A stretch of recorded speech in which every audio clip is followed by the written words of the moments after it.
Yeah. So I was like, bro, this is the best we got. And, I secured it. And like, oh, okay, cool. How much? 3.7. 3.7? Damn. Are you sure about that? Yo, bro. Are you sure? Where are you getting this money from, though? Bro, I wasn't getting it from anywhere. The sponsorship money that we got wasn't even enough for that. But I just said yeah because I thought like I was kind of. You needed the jerseys. Yeah, I needed it. I was just like, yo, like I got to do it. He's like, all right, cool. We hanged up. I get another call from the other one of the other guys. I told him like how much. He's like 3.7. Saagalee. Cuz, well, are you sure that was the only option?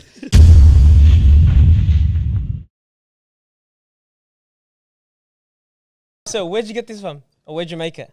Where'd we make it? So it's a local, like Welly's one. It's a local one in the area. Amazing people, bro. Okay. Amazing people. Yeah, we got it done in the area. Do you like the quality? Actually no. This one it seems like good quality. And now I'm gonna wear this one's done. No, this one was done. It was still in the area, but it was actually another. We went to 2 different printers. That's expensive. Because if it's good quality, was it expensive or? Yeah, it cost me around 50 per tee. Okay. Bro, think about that. That's 50 just for the print, though. No, 50 with the shirt. Oh, with the shirt Yeah. too. Yeah. That's what's up. So what they sell Uniqlo tops at that place? No, they don't. We get the Uniqlo tops. So you got the Uniqlo top. Yeah. And then They need whatever a the Uniqlo difference. plug. Yeah. Yeah. That's just for now. Soon we're gonna have brand deals with Uniqlo, inshallah. for sure. Making it to I existence. like that. Yeah. I I like might that. follow you. Might do the same thing. Yeah. Is Uniqlo your brand? I mean, yeah, bro. The ends love the brand, bro. Yeah. The I ends told will- Zayn I'm that trying when to get we into first it, man. started. Trust me, it's just very simple. I'm a minimalist guy. If you see my room, I'm very. I How try to. minimalist? Because Ali's a big minimalist. He has one pillar. Because got- I don't need any more. Okay, that's different. we have different ideas. Oh look, bro, I'm a single guy though. Once I'm not, then it's gonna be an issue. 100%. You have to, bro. That's not right if you have one pillow still. My mum and sisters hate me for it. Oh, for real? Yeah. One pillow though. Yeah, bro. That's all What's you need. minimalism that's for you? Like how? Bro, I try to throw away as much stuff in my room. Damn.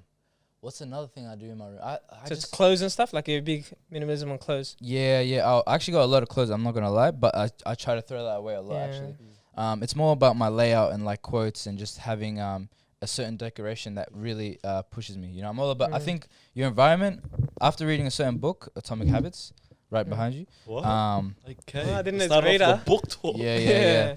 Nah, after reading that book, it really told me about how your environment really is gonna set you up more than your mind. Because your will and your, motivation is only gonna push you so far. It's discipline, what they say. For me, it's environment. It was a good book, but that book, Atomic Habits. You know those people that just talk too much when they can just keep it simple. Yeah. Atomic Habits is one of those. You reckon he books. waffled too much in that? He thing? waffled too much. 30 pages just to tell me make it satisfying, Damn. bro. I felt like No complete opposite. no diss. I'm just saying like. I know because a lot of people recommend as like the #1 book, and I read a book that's very similar called Compound Effect, and I'd recommend that any day of the week. Yeah. Just because he got to the point, and it's like no other BS, nothing else. Yeah, see that book I've seen, and there's obviously a chapter in Atomic Habits talking about compound effect, and like obviously business mind people, like people who give speeches, they talk about how like 1% or 0.3% will get you further if you do that every single day, and I get that, but yeah, it's just the book has to be simple for me sometimes, For sure.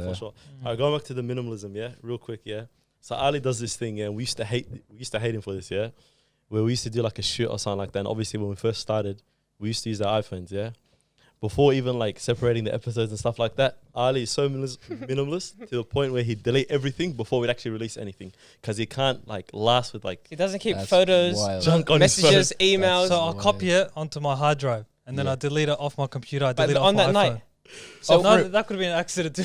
you know that quote where that quote where it says those people who come straight from a trip and then unpack everything straight away as serial killers. That's you. You're giving me those vibes right now. Ali. Nah, that's Ali. Nah, right? but I tried to, yeah. We're, we're on the same vibe though. Nah, You know, we're on the same vibe. So Yeah, we actually lost good content. Imagine that. Imagine your boys took photos. They're like, yeah, copy it onto my computer, and then they lost it. nah, that's an L. That's on you. Alhamdulillah. High key. Yeah, bro, I'll take it. Nah, but it is what it is. That's in the past, bro. Yeah. I don't want our convo to be better off camera than it is on camera. Yeah. And I know you're withholding yourself a lot. I was trying, bro. let's get into But it. actually, I episode, can see him like man. physically. He's like, I don't want to chat about this. Yeah. I want to touch on what I'm actually interested in chatting on. Sorry, guys, because these people probably don't know who the person we're going to talk about is. We're talking about one of my favorite YouTubers, Nathaniel Drew. Yes, sir. Yeah. We're not even gonna do icebreakers. No. This is the We're icebreaker. skipping the icebreakers. The yeah? icebreakers. This is the icebreaker. Okay. I like that. Go dumb. Maybe I'll do icebreaker. What's some YouTubers you like? Now, current day. Currently, man, look, it's just about what I'm on right now. So I'm an anime guy, like I'm an anime fan, right? So I watch a lot of RTTV. Yeah. If I don't know if you guys know RTTV. Ahmed knows. You know RTTV? He's not an anime fan. He's not an anime fan. He's our anime rep. Yeah, you probably see, if you watch reactions, I watch guys react to anime. That's how much I love anime. Yeah. Like I watch a certain episode of Attack on Titan. Yeah. I go straight to their YouTube channel and I'm just seeing their reaction. And then when they react the same way, I'm like, yeah, same, bro. That was me. I was reacting just like that. So RTTV, Impulsive, Nathaniel Drew's my number one favorite. And before you said you wanted to meet Nathaniel, is there other YouTubers you might want to meet? Like maybe you don't watch them consistently, but you'd love to meet them. Oh man. You know? All right. In terms of meeting YouTubers, me personally, I want to meet more YouTubers. This is weird. I want to meet more YouTubers and ex-YouTubers more than I want to meet, I'd say, actors. Okay. Obviously, there's a few actors like Leonardo DiCaprio, Will Smith, Denzel Washington.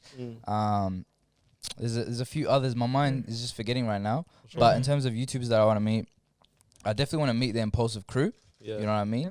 I definitely want to meet George Janko, Mike Malak. And his Logan drug stories, Paul. Yeah. I haven't read his book, but the way George talks about it and drags him is just hilarious. But obviously, like, that guy's done some amazing things for himself. Sure. That crew right there. Obviously, the RTTV. I want to meet some old school icons, in my opinion.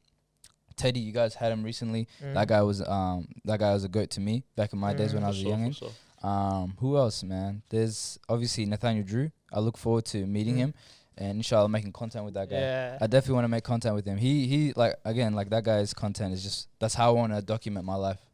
Okay. So you don't just want to meet him, you want to make content with him. Yeah, I look forward for that day. And I feel like it would happen. I don't see why not. Yeah, 100%. I don't see why not. We're the same age. Yeah. We have a lot of similarities. He's doing very well for himself. Yeah. And his perspective is what I look forward, or I aspire more than what he's done. For sure. In my opinion. So yeah, that's definitely one guy. Do you like his perspective on life? Like his perspective on life, his perspective on growth. He's obviously one of those channels that talk about self-growth and just developing yourself. And there's obviously I've learned this as well throughout this whole journey of obviously trying to grow consistently. Like there's sometimes a moment where you're pushing yourself. It's like straining a muscle. Don't always try to grow. Don't always, like, you need to relax. You need to take it easy. Yeah. And I think he's explained that in his perspective.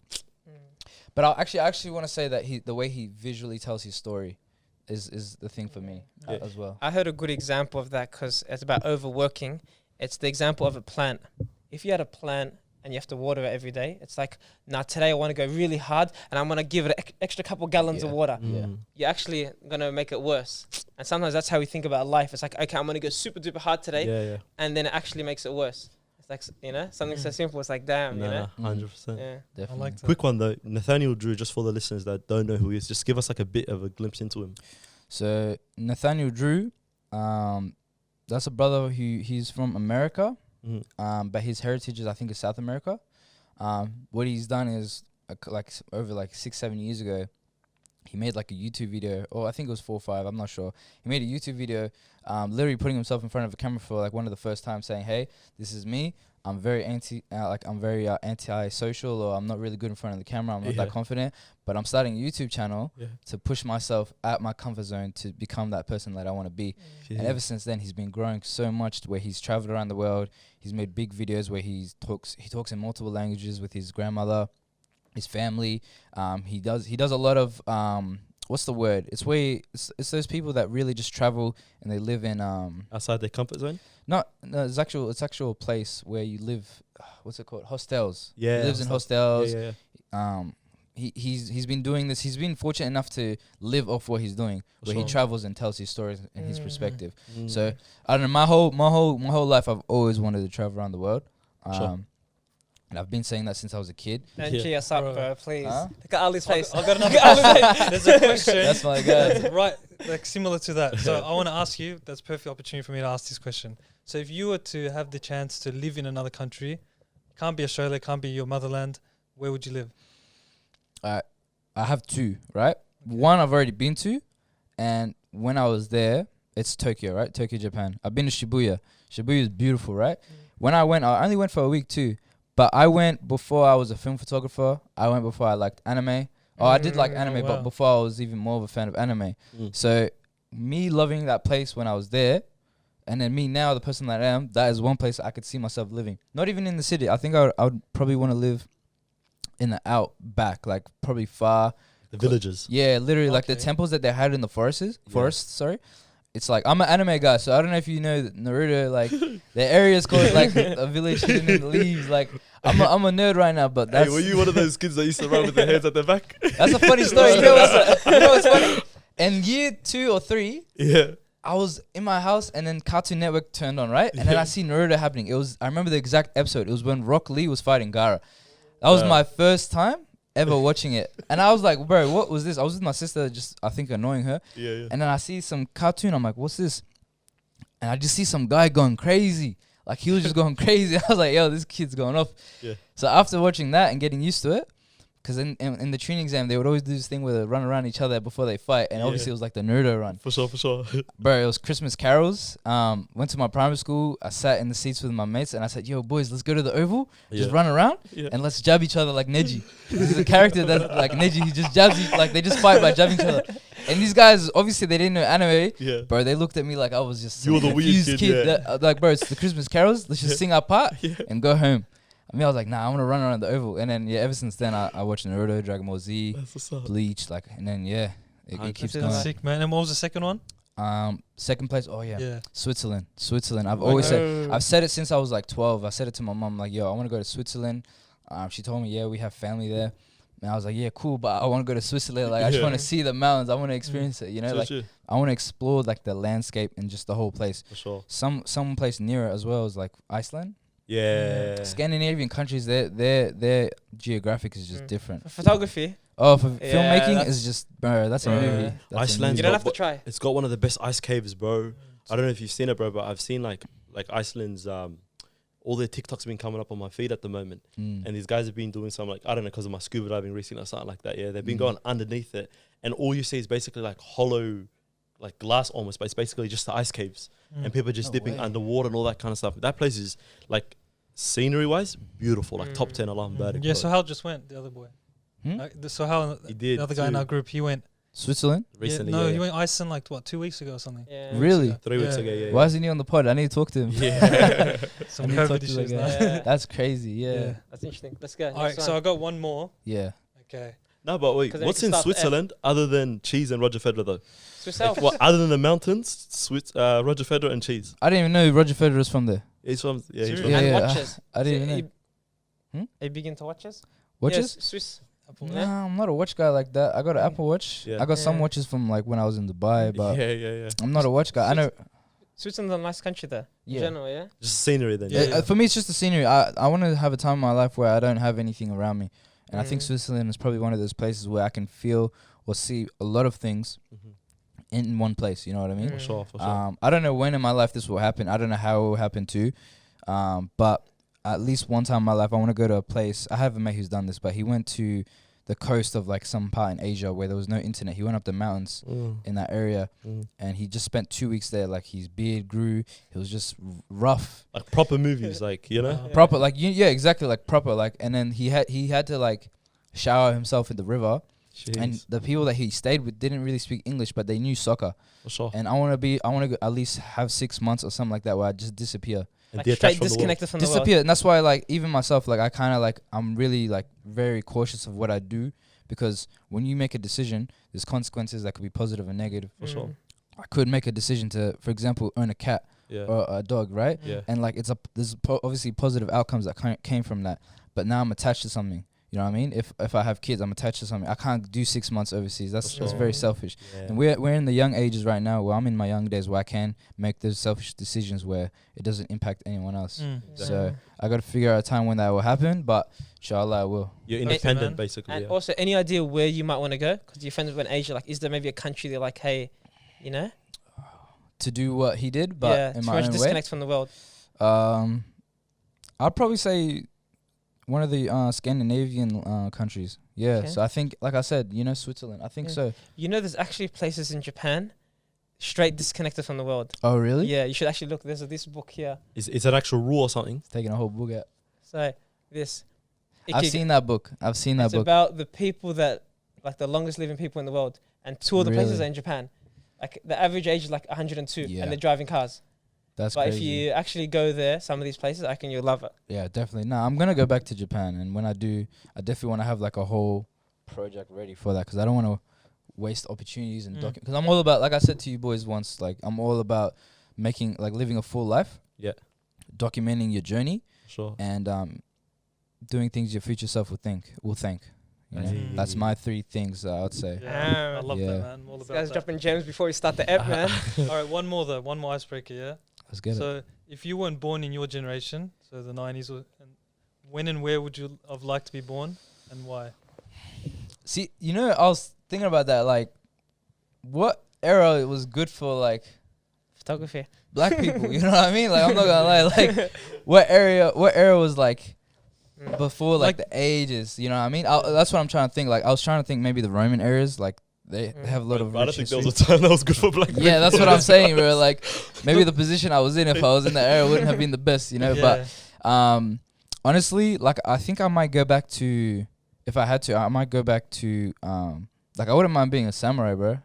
I'm an anime guy, bro. Okay, big I swear to anime, God. bro. Back in those, I wouldn't mind chilling, you know, in Japan. You know what I mean? Yeah, Kicking it in the mountains. disconnected, Yeah, have my little sword, kick back, take care of the village. I rate that. The difference is like back then you can actually invest your life in a skill like that. Here with everyday life you have to work. You know, back then you can actually. I want to be a samurai. You that's can do true. it, make a living, and life's good. Yeah. Now it's like I got to work my 9 to 5, and I got to do that. Exactly. The world's If you different grew up, nowadays. you know, in that time. 100%. Yeah, that's actually very true. But at the same time, the job opportunities or like whatever career paths there were, it wasn't much, you know. If you weren't physically built, you're gonna be a farmer. Yeah. I don't know the history. I need to educate myself more. But from For sure. the movies I've seen, you know, obviously it's obviously less. It's a good question. Though. When was a good time to be alive as a black person? That's tough Man, question. That's bro. a question I need to figure out. Yeah, probably now. Who knows? Yeah, the future's better for everyone, I'd say. That's what's up. God willing, but definitely in the past, obviously history. 100%. History tells you. I reckon we'll kick off the episode from there. Let's get it. We're gonna ask you, bro, and I'll probably touch on the point that you just made earlier on about the things that you live by. You know, the documenting, the things that you'd be happy in regards to your future self and stuff. Where did that sort of like that mindset develop from? So the mindset of being someone that wants to develop, like, consistently. As in like the whole documenting thing, you know, because that's obviously a foreign thing to a lot of people that are listening now, and a lot of people that are not in that like content creating field. So I just want to touch on that a little bit, you know. Yeah. Run us back a little bit. I wouldn't say it's foreign as much now because TikTok's made like for me personally, I think TikTok's one of the best apps that came out. Yeah. Obviously, there's negatives that come out of it, but a lot of people have been able to express themselves, even their darkest secrets. Like, I've come across some guy who would express something that happened to him when he was 13, and he wouldn't speak about that probably to people around him in his area, but he talks about it on TikTok. As well as that, it's very easy for people to create memories. You just get a mashup of videos, Yeah. and then you put a sound, and they're Sure. gonna auto sync it for you. So that's what I mean. Like, I don't think it's very foreign anymore. It's very accessible, and people are doing it. Like, they even recently, there's a trend about like an echo voice for TikTok. Like, Yeah. people who watch TikTok will know what I'm talking about, but it just makes the memories seem even more nostalgic. Okay. Yeah, but for me, where I started from and where I've developed that, it wasn't always like that. Like, this, by the way, there's so many versions of me. Like, Yeah. the people who watch this who've known me since I was younger, they're probably like, bro, I've seen so many different versions of this guy. And like, it's crazy. Like, I've told you guys a little bit about it, The but identity side of it, the Saagalee story, the story. yeah, there's a lot, man. There's a lot, and I'm still gonna change, and I look forward for the future self of me. Sorry, but I would say it was when I came back from my last trip back home. I spent 3 months. Back home being Ethiopia. yeah, for And sure. I stayed in Finfini or Addis Ababa. People might know. But yeah, so I spent 3 months there with my family. I've been there a few times. My mom's always been strong about taking us overseas or experiencing different places. Yeah. Like, we've traveled a bit. She's taken me South Africa, Japan, Sure. Dubai. I've been to obviously this is interstate, but I've been to Sydney and Gold Coast like bare times. Like, Yeah. right?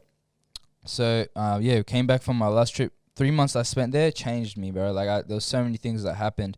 I started journaling. That's when I just read my first ever book. I didn't like books for like 2 years after high school still. Like, even in high school, people around me or myself, we didn't really like reading books. Me personally, I just didn't want to read a book. 100%. And then So when was this? A couple of years ago, was it? 2019, 2019. March, I came back. That's when I back. came back from my Sure. last trip back home. Mm. So that was the start of this version of me right now. Like that was the very beginning, and that was a beautiful time. Like I wouldn't mind going back to that era when I had not much going on, and I was figuring it out. I was a blank canvas. So Yeah. that's when it started. That's when I started reading a book. That's when I started journaling, and yeah, to keep it simple, that's when it started. Sure. But what was the switch that you flipped though? So was it something you experienced back in Ethiopia, or was it when you came back you're like, what the hell's going on with my life? You know? Okay. I would say this. So my mom gave me a book. It's called The Four Agreements by Don Miguel Ruiz. And that book is the best book that has ever happened to my life, in my opinion. Sure. So far, that's the best book to me. She gave it to me 6 months before the trip, and I kept telling her, nah, I'm good. I'll play Fortnite, I'll play games type stuff. Yeah. Like, I'm not interested in a book still. Sure. Even though, like, I did uni, I was like, nah, I don't care. I didn't read the book. She gave it to me in printed paper as well. It wasn't like the actual book itself. She's like, bro, trust me. Like, this is an amazing book. I just finished reading it. You will not regret Your it. mum is a reader. She is. My mom's Okay. my mom's a lot of things, man. She's a free spirit, and like she's the best example of like a lot of things for me. So like she's the goat. But yeah, so she gave me this book. I didn't want to read it at the start. I wasn't ready to read it. That's what I realized at the time. My the way I was, my mindset wasn't ready to accept this. Even if I forced myself to read it, it wasn't gonna sit with me. And I don't believe in coincidences as well. So it was meant to be. I read it when I was in Ethiopia, and ever since I read that book, that's when everything's triggered. Like that's when everything started. That's when I wanted to develop myself. That's when I wanted to learn. That's when I wanted to read. Yeah. And what happened was I got given a journal as well in Ethiopia about on the streets. Like they had like in Ethiopia where everyone's trying to survive, everyone's trying to do something. So they had books, they had journals that they were giving out, right? My grandpa gave me a green one, which was like some like vintage or like old school journal. And The plastic cover on it. Yeah. Yeah, exactly. I've seen them. On the, like it's always been on the floor the whole day. They need to protect it, right? So that was my first journal, and then ever since then I've ran through like 5 or 6 journals so far. Yeah, I'm big about journaling. I'm really big about writing. Yeah. All right. Before we get into journaling, so the 4 laws of agreement. What stood out to you in that book, if you do remember? I know it was a couple of years ago. Every single part of that book will give you information that will help you. Okay. That book, it's very simple. It's only got 4 chapters. Ready? Okay. And I know off by heart. So it's by Don Miguel Ruiz. That's by the how you way. know it's a good book. Yeah, By the way. by Don Miguel Ruiz. He's made 2 books in my life that have impacted me in everything that I do right now, and I look forward to meeting that guy too one day, God willing. But the first chapter is called "Be Impeccable with Your Word." Don't take things personally. Don't make assumptions, and try your best. So it's just 4 simple chapters. When I say that to you, right, it's a reminder as well. You kind of like, I shouldn't take things personally. I shouldn't assume, you know. But it goes into simple details about how and why, or like how you should look at it.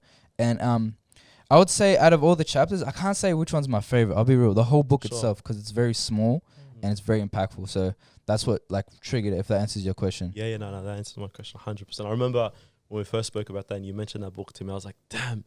I remember later on that night, we left after our conversation. I'm like, I swear Saagalee said something that I didn't write down that I really wanted to. You know what I mean? But now that you reminded me, That was that book? But I have to read that book, 100%. I promise you, for everyone that's watching this, you won't regret it. Like, this is one of the best books in my opinion. Yeah. I've come across people who've read it as well, and I've never had a negative, negative feedback. But like I've obviously tried to put it on to people who are close to me, close friends or people who are close to me, but obviously they weren't ready for it, and it's all right. There will be a time, God willing, that they will be, or another book will impact them or get to them in a certain way. I'm gonna touch on journaling, and I'm gonna go deep because I want to hear how you Let's journal. get into it, bro. Yeah. So, what do you like to do when you journal? Is there specific questions you ask yourself, or do you literally, like what they say, like word vomit?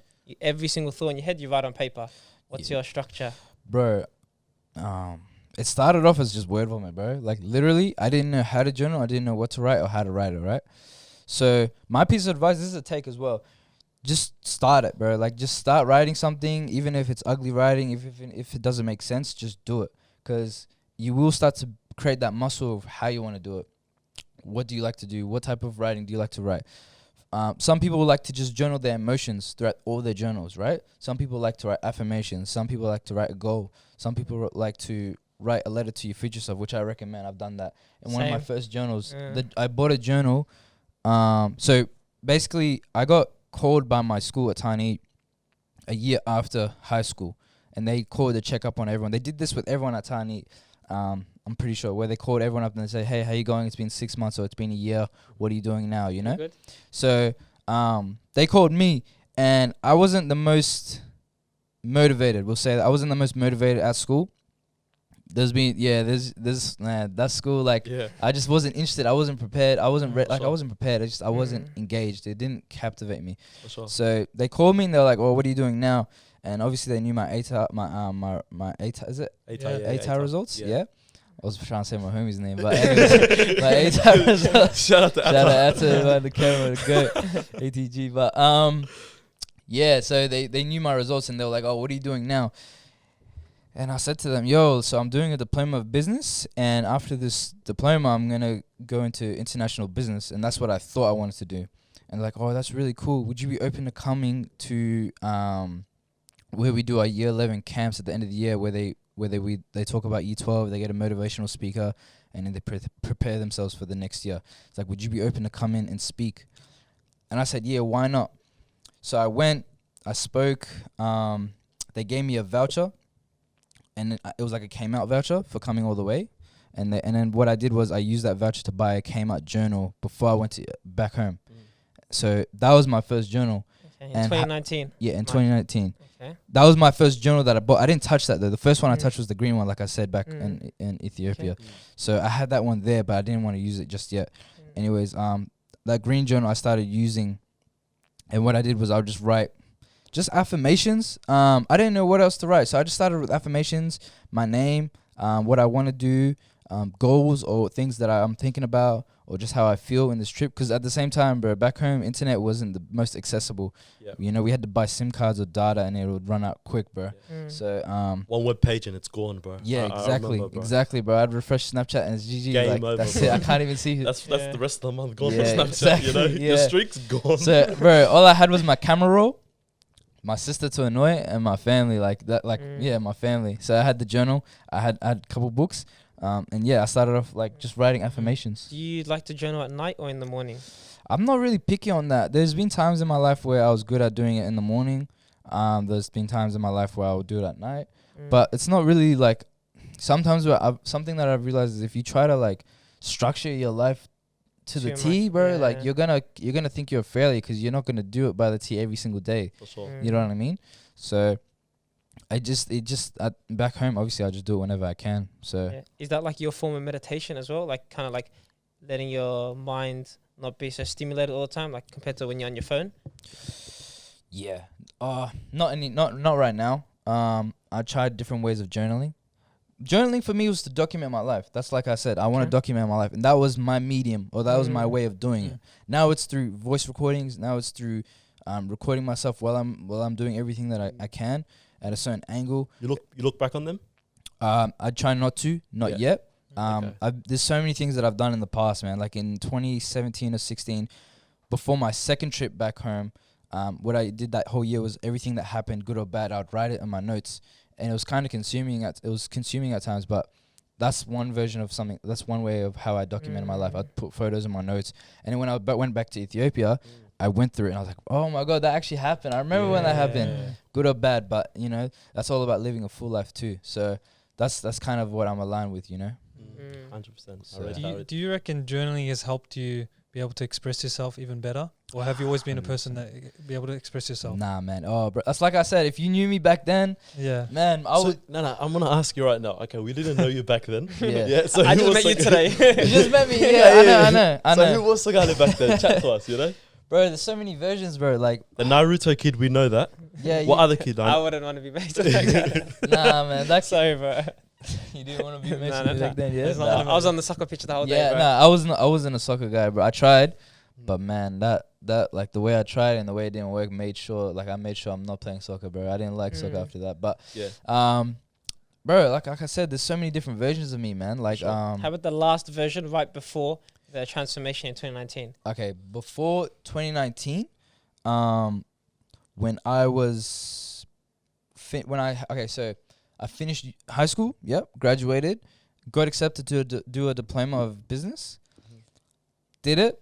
it was so easy. I didn't do much. Yeah. The teacher would try to give us answers. Everyone else would help each other around. It was just a spot been to at La Trobe. socially. Nah, RMIT. Yeah. RMIT. Yeah. We would just take the piss, man. I met some random people, made friends with them. Some I'm still cool with right now, but that version of me was just about like going out, playing basketball, playing games with my mates on PS4. I wasn't interested in, educating myself like that. We would go out, Yeah. we would go out during the night, Yeah. Suss out the clubs, have fun, try that stuff out. And that was me. I was still very passionate about basketball at that time because that was the only thing that I had going on. So that was the version of me back then. And that version was just, I was kicked back. But at the same time though, I always kept telling my mom like, yo, I want to do a lot. I want to be busy. I want to be productive. Yeah. But I just didn't feel like I had much going on at the time. It's hard out of school to kind of know what you want to do. Like you want to be productive, you want to go make the most of your time, but you don't know what area of your life you actually want to do it. Yeah. My take on your first year after high school, I would say honestly, like, bro, just take it easy, Live it like, up. Wallah, live it up. live it up. Yeah, 100%. If you want to go to uni, then do it. But if you don't feel like you're unproductive or you're doing yourself injustice if you don't go to uni or if you're not trying to grind right now. I mean, obviously experience, but I just think don't stress. Like right now, I'm 23, right? Yeah. And I know for a fact, like my mindset is so like I wouldn't say immature, but there's still so much to gain. Like I'm a baby right now. Like Yeah, I know for I'm sure. young, and I'm like there's still so much I need to learn, right? And that's the same with 21 years from like after high school, 18, 19, 20, 21, 22. Like I know for a fact there's 26-year-olds who there was a 26-year-old who I spoke to like a couple of weeks ago when he's like, how old are you? I'm like, I'm 23. He's like, bro, you're so young. And the same way I say it to an 18-year-old's like is the same way, right? Yeah. So I kind of look at it as like a 30-year perspective. I know I'm going to be 30 one day, inshallah, alive and well. Yeah. And I know for a fact I'm going to look back at when I was 24, 25, like, bro, you were so young. You were stressing about what you're going to do and how much you were going to get in this one day. For sure. So, like, my take is just take it easy. Like, everything's working out for you. Watch Gary Vee. Like, that guy, some people don't like him, but in my opinion, like, he has some good takes. So, obviously don't just follow someone's perspective full on. Yeah. Take bits from everyone else and then create your own reality or create your own belief. You know what I mean? And how you want to 100%. operate. Enjoy the moments as well. Obviously, as you're hearing, he's pretty switched on. But I'm pretty sure he's the youngest guest we've had on. No well. way. Yeah, now thinking about it, because I'm listening to him talk and I'm like, Amir, Yeah. how old is Amir? Same age. yeah, I possibly. think so. Okay. Yeah. You tied. Equally Yeah. But Amir's No got a way. soccer story, so it's a bit different. That's why he came on, not because he switched on. That's he came on crazy. because same. yeah. Shout out to Amir though. That's Shout a out- diss. Amir doesn't care, man. Yo, Yeah, shout out you to Amir though. Amir's alright, man. That's Maybe Sumter came on because you switched on.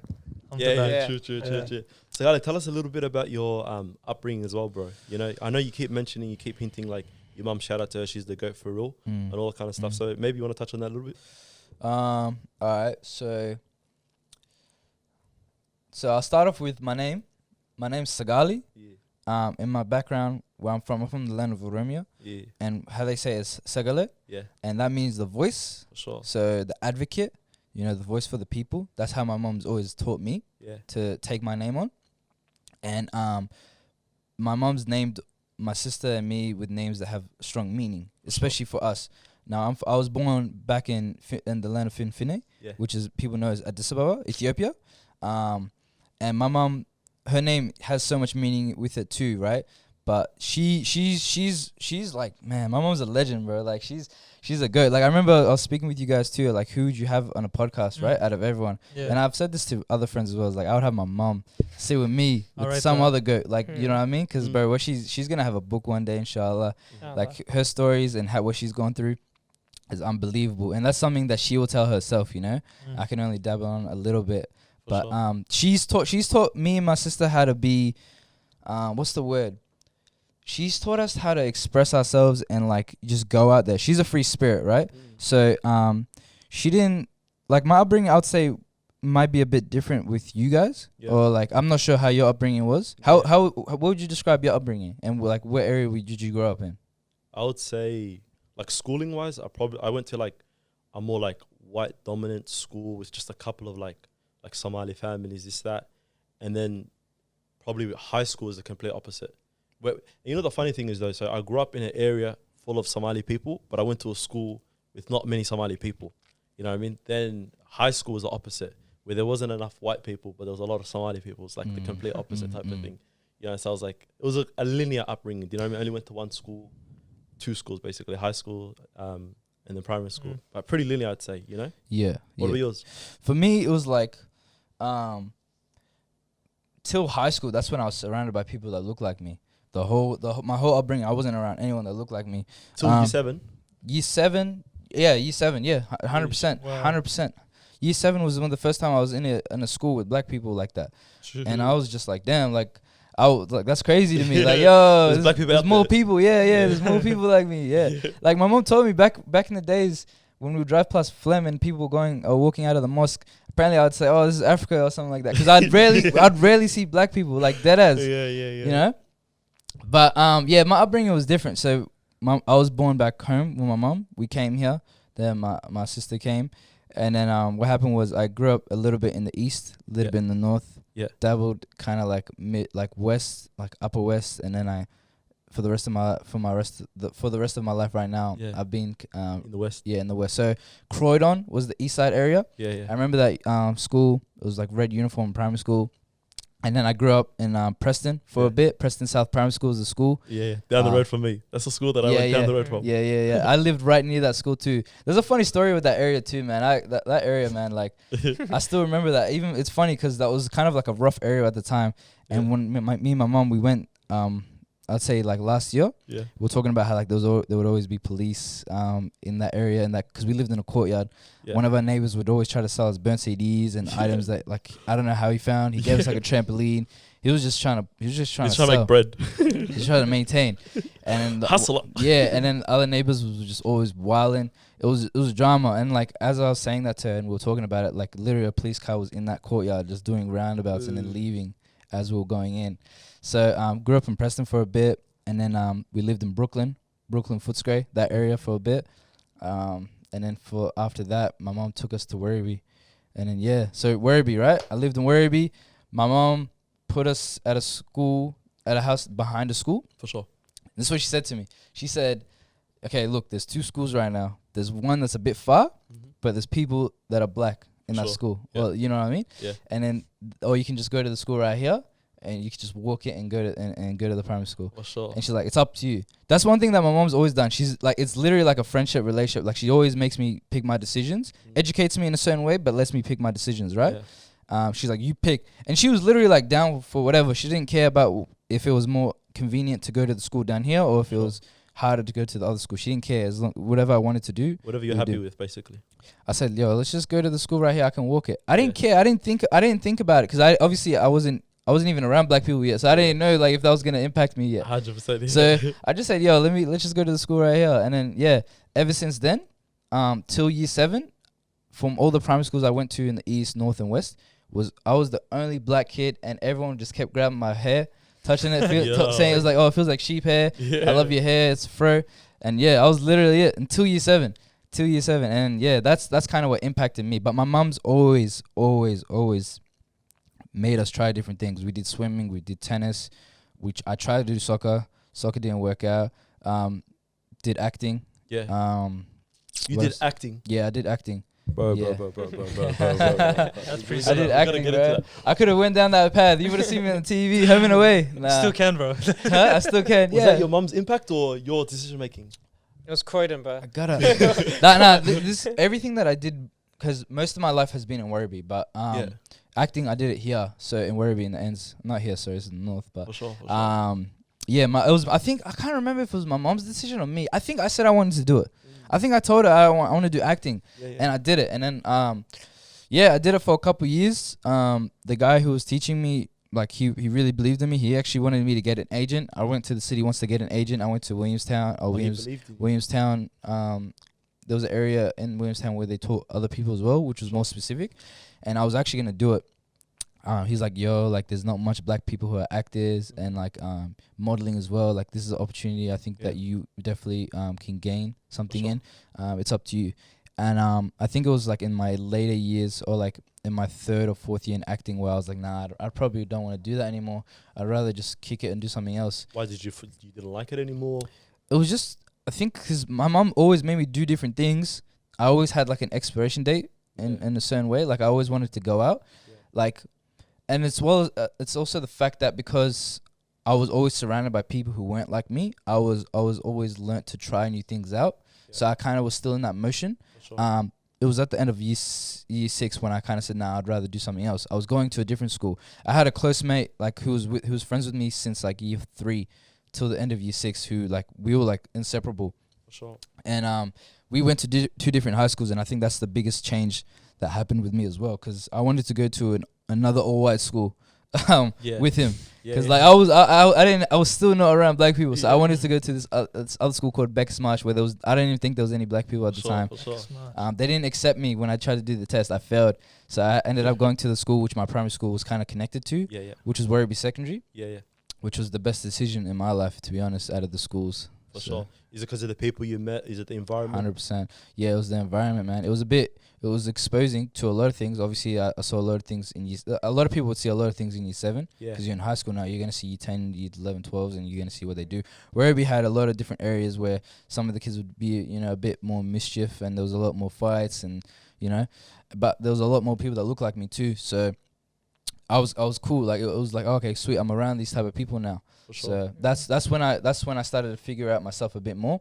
I didn't even ask my mom questions about my background at the time. I was like, yeah, I'm African, or I'm just black. Like, I was never interested until like high school. I was like, oh, wait, Somali? You're Somali? Like, oh, okay, cool. What are you? He's like, oh, I'm from Kenya. He's like, all right, cool. What's that? I didn't really know much about that stuff, you know. So just in Africa, that's it. Yeah, like we're black. Like, imagine you met someone back in the days and you said that I'm Somali. Where you from? He goes, I don't know. Yeah, like my mom told me like, oh, you're from here, and I would say that, but I didn't know where, like, what's much about it. Even though we've been there already, I just wasn't interested because there wasn't much people around me like that. Sure. So you never had to explain it before. Never had to explain it, and people weren't as interested. Like, they just said, oh, that's cool, like. You know what I mean? But high school, yeah, man. Like, high school was a big change. Primary school, my bad. Primary school was like, it wasn't bad. There were obviously challenges that I faced. You know, obviously there was racism at school on the PS, you know, PS3. Like, kids at school would you know, obviously be, you know, have a certain agenda with me for no reason, and that built character. But yeah, that was me. That was me. And how did you deal with that though? Like, obviously, because you're growing up in a white environment. You don't really have anyone to turn to. You don't have. I'm guessing your best mates are white as well, yeah. Yeah. So how would you deal with that back then? I don't know, bro. I'd just kick it. Like, I'd keep it pushing. Yeah, you know what I mean. Like, there's not much I could do at the time. Sure. Obviously, there was times where I did fight, like not physically fight, but there was times where I fought back. I did. There was one incident where one kid was being racist, and it was right behind the door, the gate where I would walk from my house. And he lived like kind of like on the same street as me. Yeah. So my house is here, the school is there, and his house is all the way down there. And like, he was just being, I don't know, he was just being rude, you know? I throw a rock at him, it hit like in the middle of his head, right? He was chasing me. This is a big ass boy too. I was like, grade 3, he was year 6. That was a giant to me back then. Yeah. He was chasing me. I thought he was after me, and then I ran to my house, and he just kept running, and he was crying, and then he came with his mom. And then his mom found out, I think he was being racist or whatever it was, or maybe she didn't care. I don't know, man. That was back then. I gotta ask my mom about that. But I was just always hanging around this one mate. Shout out to him, Matt Packer. We're not close as much anymore. Yeah, sure. But that guy's the go. We have so much history. Like, he was with me. Like, he was my first like proper best friend. For sure. And like I will always have love for this guy. Like, that guy right there. Yeah, he put me onto a lot of things. So yeah, that was my only friend at the time. For sure. That type of friend where you sleep over different houses. Bro, every weekend, Friday after school till Sunday, I would be at his house. His mum would make a feast, like a massive Aussie feast, and like I would just munch on it and just kick it, play games with him, watch movie. He put me onto Harry Potter. Ever since then, I haven't looked back. I'm a Harry Potter fiend now. Like, this guy's a big Harry Potter fan. Have you seen The Cursed Child? Yeah. I'm watching it in 2 weeks, I think. Both in a day or different days? Yeah. My homie. It was unbelievable. It's better to do it 2 days? No, we went one day, but just, it was unbelievable experience. It was first time to the theatre as well. Oh, really? I think like properly. We went to the Lion King and something else a couple of years ago, but because you watch the Lion King, so it's not that deep. But Cursed Child, I didn't read the book. So have you read the book? Nah, but I know a bit about it, how that's Voldemort's daughter. and it talks about how she can shapeshift. Spoiler And it alert. talks. I'm joking. I'm joking. My bad, It's been out for that long, We'll bad bleep luck. that last 5 seconds. It's ending this March. So if you haven't seen it, that's your ass. But nah. But yeah, I'm excited. Even though I know about it, I'm excited to watch it. You enjoy it, bro. Yeah. That's interesting, man, because it seems like over the years, like that's obviously talking about the schooling years, you're exposed to so many different cultures and people. Would you say the inspiration for Location started from meeting different people and wanting to meet even more? I would say this, definitely. I would say this. Because I was in environments where it was just me and there was no one I could like sit back with and be like, yo, I'm comfortable having my culture and just kicking back and doing that. Like, you know what I mean? Like, oh, I'm cool being Autumn, hanging out with my Autumn friends, or, you know what I mean, my East African friends or whatever it is, right? Because I was in a position where I wasn't around anyone else. Yeah. I had to, yo, hey, how you going? My name's Saagalee. For sure. Yo, hey, how you going? My name's Saagalee. What do you do? Oh, that's dope. Oh, you watch this, you watch that. So I've kind of assimilated to their environment, you know what I mean? That's why, like, I didn't listen to, like, rap until, like, the end of year 6. You know what I mean? Like, I didn't know much about that. I wasn't interested. My mom obviously put me onto, like, you know, the bangers, like Destiny Child's, R. Kelly, So what were we Usher. listening to before that? Shannon, no? Right. AC/DC. What I was listening to back then wasn't something you would have heard. It's like Okay. there was the standard rock like Foo Fighters, John Bon Jovi. Wow. AC/DC? Nah, bro, AC/DC. I never knew they were from Australia too. They were. Yeah, apparently they're from Australia. I know. I just hear Matt Packer, and then that's all I hear. Shout out Matt, bro. But yeah, that was him, right? Yeah. Anime put me onto heavy metal. Like anime put me on heavy wow. metal because I watched YouTube AMVs. Yeah. Anime music videos. Yeah. Linkin Park is my all-time goat. R.I.P. to the leading singer who committed suicide. But Linkin Park is my all-time. I can still listen to them till this day. But there was obviously this is a bit more like deep. I don't know if people would have heard of this one, but Systems of Down, Drowning Pool. Nah, it's gone over my head. 3 Days Grace. 3 Ahmed Days doesn't Grace. know it, then no one. Yeah. Our audience isn't gonna know it. You've seen AMVs though, How right? you gonna know heavy metal though? Is this heavy metal? Yeah. You don't watch AMVs? Yeah, heavy metal. Yeah, see, AMVs was my thing. AMVs is what got me to other animes like Bleach. I watched an AMV about Grimjaw, and if you watch anime, you know what I'm talking about. For sure. So yeah, that was me. And then that was Matt, right? Like I was hanging with my homie Matt. And then till the end of high school, like we were to primary school, we were really close. We were like inseparable. We wanted to. Bro, like when we were applying for school captains, like we were both like those kids that wanted to be leaders and, you know, like, oh, you shouldn't be doing that. Like, like we were trying to be good role models, you know what I mean? Sure. Bro, parents would come up to me and say, you look like Obama. Like, bro, what type of shit is that? Just because I got bad. short hair, you know what I mean? But I took that on and I was like, yeah, bet, I'm going to be Obama. I'm going to be a leader. And it's only because you're the only black school. Yeah, that's what I'm saying. And that's the first president. They're like, oh, yeah, we have someone like him. But nah, so when we applied for school captains, he got it. And I didn't want to be I didn't think I applied for school sports captain, but that was the only 2 roles, right? School captain and sports captain. But because we were so like close and like we were inseparable and we were like basically the same people, they're like, oh, we're gonna create a new role called school council leader, where like it's kind of like, and you know who they got? They got the closest other ethnic person, this Filipino girl. They're like, you guys are the male and female school council leaders. You guys have meetings every Thursday. They pull out a diversity card. Yeah, they try to pull that out. Yeah, exactly. I can imagine it's like a United Nations meeting. It's only them 2. Yeah, so that's what it was. And then we were like, bro, we were big fans of Hamish and Andy. We wanted to do a radio show at the school. Podcast before podcast even started. Yeah, we wanted to do a podcast before there was even podcasts. They didn't want us to do it. They didn't think that it would have been good, or they didn't. I don't know why, but it didn't end up happening. But deadass, we wanted to do so much together. But and then at the end of high school, because when I did acting, I hanged out with this other guy whose name was Jake, and he was like blacker than me, bro. That guy, he put me on the ASAP Rocky, his first mixtape. He's like, yo, in a couple years, this guy's gonna blow up. I said, bro, who's this guy with these braids? Like, I've never had braids in my life. Why is this guy having braids? Like, who is this guy? Put me on to ASAP, put me on to Tupac, Eminem, 50 Cent. And then that's when I started listening to their mixtapes or albums, you know? Like, I would always be on my computer playing Minecraft, and I'll put a mixtape or an album in the background and just play Minecraft. And I was like, oh, this is cool. Yeah, Tupac's nice. Yeah, I like that. And then that's when I started figuring it out, and then high school started, and then I was around other black people. And then, exactly. You know? And you're in your zone, basically. Slowly but surely. Year 7, 8, I was still kind of, like, on that side still. Year 9 is when I started to really actually hang out with, like, kids, like, you know, the first type of black people I hanged out with was Somalians, and then you know, those boys were like, obviously, like, shout out to them. Yeah, they were teaching me a lot of things that I didn't know. You know what I mean? I was like, that's when I started to like go to the mosques more often. You know what I mean? That's when I started understanding a lot more about my religion as well, for sure. and who I am.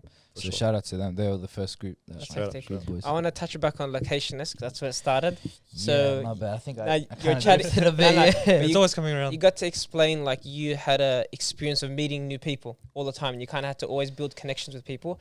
Where was the vision for Locationist? Like, where and when did it start? So Locationist started off not as Locationist. I didn't even have the idea of Locationist or the name of it even after I started doing it.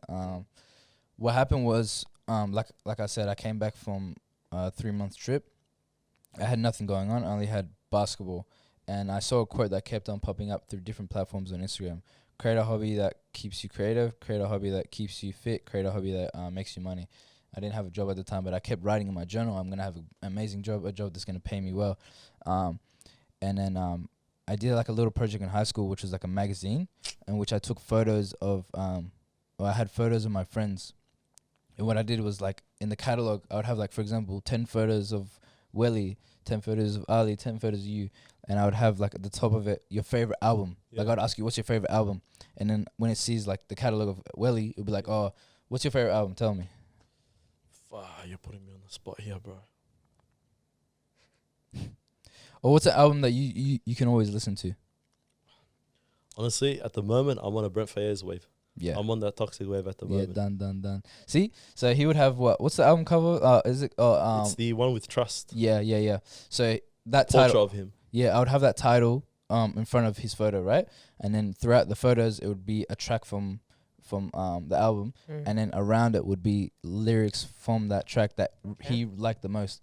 And then at school we had like a what's it called, like a arts day after school, and what people would do is like they would come from out of school and they would have like get given stickers, and then they would like put it on their favorite artwork. I'm not gonna lie, I got a couple stickers on mine, so I thought, yo, that was a dope idea. Let me do something again. 100%. So I wanted to do that, and at the time I just kept watching. I kept reading Humans of New York on Instagram by Brandon Stanton. Nobody really knows who's the person behind it. Do you know who the person was? I've got no idea. Yeah, Brandon Stanton, bro. He's a good guy. He was the one that created Humans of New York. So I was very inspired by that platform. Humans in New York. Yeah, Humans of New York. Shout out to him. I look forward to meeting that guy too. Sure. But yeah, so I wanted to do something similar. So I was like, you know what? Let me just go up to people who are kind of similar to me, where I can have a conversation and put it in a little magazine. And then I was like, yeah, I'm gonna do that. Yeah, why not? And then I had a discussion with my friend who ran events. He's like, yo, look, the reason why people come to my events is not because like the event or the sound's good, because everyone can play the sound. It's because they see my face consistently. They trust me. That's why they want to come to my event, because they see me like, oh, he's running. I know this type of guy. Let me go to him. So he's like, why don't you just create like, you know, a couple stories or whatever you do. He didn't know much about the idea as well. He's like, why don't you just put more of it before you release the magazine? So I was like, all right, cool. So I was like, you know what? Let me run an Instagram where I kind of go up to the people who are similar like me, like at unis or whatever it is, and just put out their stories here and there, and then I release a magazine. You know what I mean? Because I didn't want to just put a magazine. Everyone just says, oh, you killed that, bro. That's dope. You know what I mean? People would obviously show love and actually enjoy it, but I wanted something that really like inspired something or like really triggered something in you. So that's where it started. I told myself I'm just gonna go up to random people, see how I go. Sure. I was mad nervous, Yeah. and at the time, because I didn't have a job, I did a lot of volunteer work. So the first time I interviewed someone was at June 22nd, mid-year 2019. It was the same day as the North Sudanese protest. Okay. You know how everyone was having the blue DP? Yeah. That protest. Yep. So at that morning, I got to Flinders Station because I was doing volunteer work where I was just taking chairs out and cleaning up a venue at the festival hall. Yeah. On my way to it, I had my camera at the time. Sure. I didn't know much about cameras too. I just bought a film camera. Yeah. I just bought a random film camera that I thought would work. Yeah. Brought that camera. I was like, maybe today's the day I'll go up to someone. Got out of Flinders Station, was walking. I saw a group of boys at the corner of the lights at Flinders Street. I was like, yeah, why not? Just do it. Get it. Went up to them, buckling like crazy, didn't know what to say. Like, yo, boys, like, how you guys going? my name's this, like, this, I'm doing this thing, this project I just started where, like, I go up to random people, I'm mumbling at the same time, I'm saying things at a lower tone at some moments. The guys were really cool. And the funny thing is, those 3 guys, what they were actually doing was they were going up to homeless people. One of them was sleeping in the streets, and the others were documenting him. There's 3 of them, right? Sure. The other 2 were documenting him as he was sleeping in the streets, and he would have conversations with them. Like, so, as in, like, document as in videoing him? Yeah. So he would ask these homeless people, "Oh, why are you homeless? Or how is it like?" Right? So he came, they were very welcoming. They're like, "Oh, so you're doing something similar to us? You know, we're going up to random people." Sure. It's like, "Yo, ask us questions." So they were very welcoming. They made it easy for me. What are the chances, man? The chances, we had a conversation. I didn't know what to do. I didn't know the ethics of it all. I didn't know how to start a conversation, how to end a conversation, how to keep a conversation going. I didn't know what to ask exactly. But I managed to get something out of that conversation. Took some photos. And like those photos, that story hasn't came out yet because I didn't know what, like, the layout of Locationest now to the layout that I had back then is different. Bro, the day I figured out the layout that I was gonna do for Locationest, I jumped out of my desk and I was just hyping myself up. I was telling myself like, "Yo, I'm a gangster for this because this layout is too good." You rate it because I wanted to tackle the challenge of engaging and reading in Instagram, because Instagram is a fast-paced, fast-processed platform. People do not want to read too long. And Humans of New York was amazing, right? But when he had long bio, like captions, and the story was long, I'm like, "Yo, am I ready for that?" Like, nah, I'll probably pass that. So the way I wanted to do Location is where you can slide it and you're reading it at the same time. So it's actually like a magazine. You know what I mean? So that was the first story. And then ever since then, like for 2 years, it's almost been 2 years now. A year and a half. I release stories every single week from 1 to 7. And shout out to you, bro. One thing that I realized, like, I've been following for like the last 2 years, and when you first started it, well, I'm going to be completely honest with you, I was like, what the hell is this? You know, because obviously I've seen the Humans of New York side of it all, but like in the sense that, like, why am I going to read a person's story and just their face type of thing? And then the more stories that came out, I started to love this concept of, I don't know if you do this thing where, do you ever go to the city randomly and just go people watching? Bro, I do that all the time. Bro, it is one of the best things. So I just thought to myself, damn, this guy low-key created a medium where he put that on social media type of thing, where instead of me going out into the city or going out to a random place, into a shopping center and just sitting and watching a random person, you should try this one day, like randomly, maybe even like on New Year's or something like that, where you just stop for a second and just look at everyone and you just realize, like, shit, everyone's living like some sort of life right now that's different to me type of thing, you know? And then going back to the whole thing, kudos to you. One thing I realized is that, and it's hard in the content creating field, where people are not consistent with the craft that they do. A lot of people, they go, "Oh, damn, like, I like doing this type of thing, like create video, podcasting and whatnot." You know, but the hardest thing about all of this is consistently, week in, week out, actually uploading a video. I don't know if you realize, but we also have a similar post date as well. You post every Sunday night, yeah? If I'm not wrong. And a Monday night. Was it Sunday or Monday night? So I would do the promo for the next story on Sundays, or I started recently putting videos on the Sundays, and then the stories would come out on the Monday. You're right, because we do the exact same thing. No, 100%. I noticed. We post our snippets on a Sunday night, and I'm like, let's see if Saagalee still got one out this week. Every week, you're still there, you know. So shout out to you about that. You know what I mean? All right, bro. I'm in the race, bro. All right now, but thank you, bro. It's like, it's not easy sometimes, being consistent to, like, literally not miss a week. For sure. From the moment I started putting out stories, for the amount of time I've been doing this, sometimes it's been weeks where it's been challenging, especially around the time of shoot. Like, that was really challenging for me. That was extremely challenging because, like, you saw shoot, you know, the amount of work that it took to make that day happen. For sure. That's another conversation. But yeah, with the consistency, I've been blessed to be able to do that, you know. For sure. It's just about my work ethic. Like, bro, like, I've spent days, like, people ask as well, like, people ask, they don't know, but I spend like 6 to 8 hours walking up and down the city, doing what I do. And to kind of, like, give, like, the viewers an idea of what it is I do, what I do is I spend 6 to 8 hours walking up and down the city. And what I do is I approach a complete stranger and I ask them if they're open to be a part of a candid conversation with myself, where I would ask 2 or 3 simple conversations. And in those conversations, that's where it will lead to. That's where we'll see where it goes. And what comes out of these conversations, man, is unbelievable stories. It's stories where people are literally telling me their deepest, darkest secret, for sure, which they haven't said to their own friends. You know what I mean? Like, they express something that they haven't expressed to anyone else, for sure, or a perspective that they have on something, or how their day is going, or what they want to do, or what they have done. You know what I mean?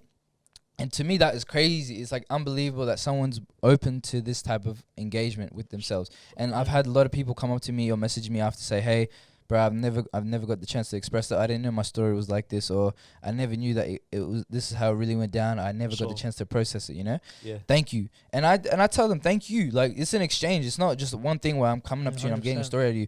They're being just as honest as they are to me. I'm just as honest as I am to them. You know what I mean? Exactly. Like, I'm telling them about my life that I probably haven't told to my friends. Yeah. You know what I mean? I have issues that I want to express as well that they can relate to. Yeah. And they're like, and they could bounce off that, and it's just a conversation. 100%. So I can ramble on, but just to keep it simple, like I genuinely love what I do, and I want to not just do this for Melbourne.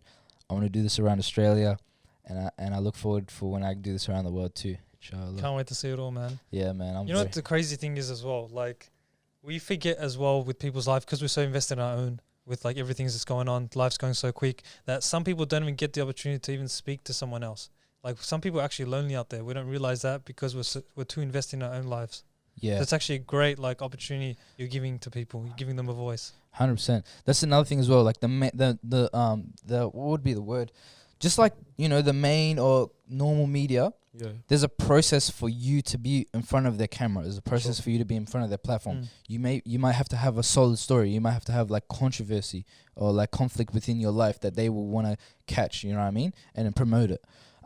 My platform is a platform where a complete stranger gets to talk about their story without going through all of that, gets to have a voice. And that goes back to my name, you know what I mean? Like, again, like my mom blessed me with this name. Like, and actually my name back home isn't very common. It's very rare. I got told recently that my name actually gets bullied. People get bullied to have my name because back home, like most, like people with Oromo names are challenged because of their name. For sure. And obviously, like there's people who actually name their child with a different name, with like an Amara name, because in the system they may gain that support. So people who are named my name or my sister's name or mum's name or other similar names that are very, you know, righteous, or they're speaking out. Yeah. You know, it's a symbol. Yeah. Those names are very rare and they get bullied. So like for me, my name means the voice, and what I'm doing is it's similar. Like Locationest is doing that. You know, it's giving people a voice, and that's why like I don't see why I'm not gonna do this forever. Everything happens for a reason. I don't believe in coincidences. Yeah, exactly, man. 100%. You know, when you said at the start, like people say, because you can't, your name actually isn't Saagalee, it's Saagalee, yeah? Yeah. How do you like it to be pronounced? Do you care when people say like Saagalee, or it's like you don't phase by it? Just don't call me Sagal, bro. Real talk. Yeah? Or Steven Seagal. Okay. I got dragged, bro, my whole life. Primary school was Steven Seagal. And then when I hanged out with the Somali boys, what they call it? They call me, yo, is your name Sagal or Saagalee? And then I say Saagalee, and it's like, oh, okay, good, because Sagal's a girl's name. You know what I mean? Yeah, it is, yeah? That's what I'm saying. Like, bro, I got typical Somali girl's name, yeah. That's what I'm saying. So, like, I got dragged for being like, people would call me Sagal or Steven Seagal. The Aussies would call me that. And Australians love shortening names too. Steven it's Seagal. Only one E off your name as well. That's what I'm saying. So I don't mind as long as you can call me Saagalee. People who call me Saagalee, like, I don't mind that. Actually, I rate that because you can say it. You say it the way that it's said back home. Exactly. So. I only asked that because, like, I know for me when I was transitioning out of school from, like, going from year 12 into like university, my name, like the full way that it's spelt, there's like a white way of saying it and there's like a Somali way of saying it, like my mother's tongue, you know what I mean? So I remember the first thing that I did coming straight out of university was change it to the way that my mum actually says it, because I went through like 13 years of like people butchering my name. You know what I mean? I'm like, I bet like now I'm an adult now, I'm going to go out into the world. Facts. I'm not going to have another uni lecturer say my name in the wrong manner. You know what I mean? Yeah. And it's only one letter, but then to me, it means the world to me type of thing. Nah, you know? Exactly. So identity has a big impact on your... Identities. I want to know, so of course you're impacting a lot of people by, you know, sharing their stories and that, but how much has it impacted you as an individual over time, from day one till now, I guess? Man, there's so many things that I've gained from these conversations and the people that I've met, man. Like, I've interviewed over like 150 people, right? I've approached well over that too. Can you tell me also your rejection rate? Oh man, it depends, man. Like, it just depends on everyone's mood on the day. We find out at the end of the day, like, okay, I was 50% today. Oh yeah, maybe today was 5%. Look, there's been days where I remember this one specific day where I spent like 6 to 7 hours walking up and down the city. This was during winter, right? Sure. So the sun would set earlier. So I went like, I don't know, like 11 o'clock or whatever, right? And I would spend until the sun set, which was not that long after that, 5 right? o'clock. Yeah, going up to people all day. Like I was literally approaching everyone all day, and I only got one story. Take the train back, write that story up, and that was it. But that story was amazing to me. My rejection rate it changes. I've had days, like I said, like I'm rejected all day. I've had times where I remember one specific moment where there was like a little pond, and there was multiple seats all around that pond. I remember I walked up to the first person, and as I approach someone, people around can hear, right? So I approach them. I say, "Hey, how you going? My name's Saagalee. This is what I do. Would you be open to be a part of this? Obviously that's how I said it back then. I've learned so many things of how I approach someone. Don't hold a camera when you're going up to someone. Have it in your bag, because people already have this idea that you're trying to gain something from, or you're trying to take a photo, document them in a certain way, and they're already naturally trying to reject that. And just the way I approach myself, be more charismatic, be like, oh, you're probably wondering who's this random guy coming up to you right now. And then, sometimes that makes people laugh. Sometimes they're like, okay, yeah, cool. What do you want still? But my rejection rate really depends. Yeah, but going back to that story, sorry. I went up to that first person. I got a straight no. And then for the other 3 people that are around that pond, they just rejected me. It was like a chain effect. It was like a trend at that stage, The last guy at the end was so excited for me. He was like, I can't wait to reject this guy too. I'm going to be just like everyone else in that pond.